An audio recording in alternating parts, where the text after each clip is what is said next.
আর যে সমস্ত দেশে বিপ্লব হয়েছে সেখানে ওই পরাজিত শক্তিকে কেউ রাখে নাই। আমরা অতটা অমানবিক হতে পারেনি সরকার।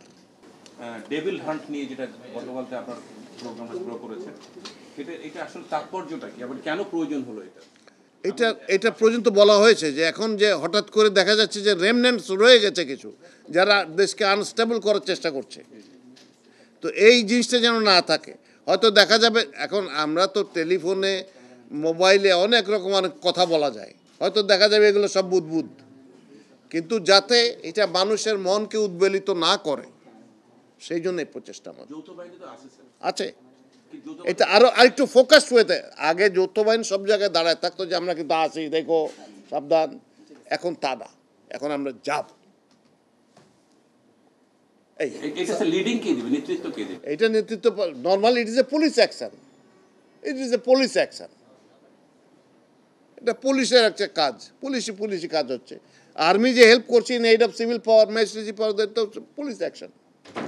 স্যার, সেটা হচ্ছে যে আমরা 5 আগস্ট পরবর্তী পুলিশের অবস্থা জানি এবং আপনিও আপনার প্রথমে বক্তব্যে বললেন পুলিশ আসলে মানুষ যে পুলিশের কাছে নিরাপত্তা চায়, এই 6 মাসে কিন্তু সেই নিরাপত্তার জায়গাটা তৈরি হয়নি যে মানুষ। আমি এগ্রি করি, এতে আমার কোনো নাই। এটা বলা খুব মুসিবত। আচ্ছা, আমি এটা উত্তরটা একটু গুছিয়ে দিই। দেখেন, আমরা যে সমস্ত দেশে বিপ্লব হয়েছে সেখানে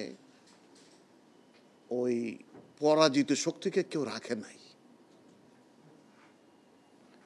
আমরা অতটা অমানবিক হতে পারেনি সরকার। আমরা এদেরকে রিফর্ম করাতে, আমরা কিছু রিয়ালাইজ করি যে কিছু লোক কোয়ারশনের কারণে করেছে, ভয়ে করেছে, বিভিন্নভাবে করেছে। কিছু যারা ডাইহার্ড ছিল তারা পালিয়ে গেছে, তাদের বিরুদ্ধে অ্যাকশন হচ্ছে। কিন্তু এইটা অবস্থা, একটা মনোবল ভেঙে গেছে একটা বাহিনীর। সে বাহিনীটাকে গড়ে তোলা এবং আগের যে ওরিয়েন্টেশন ছিল যে না, এটা কাজগুলো এইভাবে হবে, এখন যখন আমরা কিছু নতুন কথা বলি যে এটা তো এইভাবে করা যায়, এটা চিন্তাই করিনি আমরা, সেই পরিবর্তনগুলো আনার চেষ্টা করা হচ্ছে।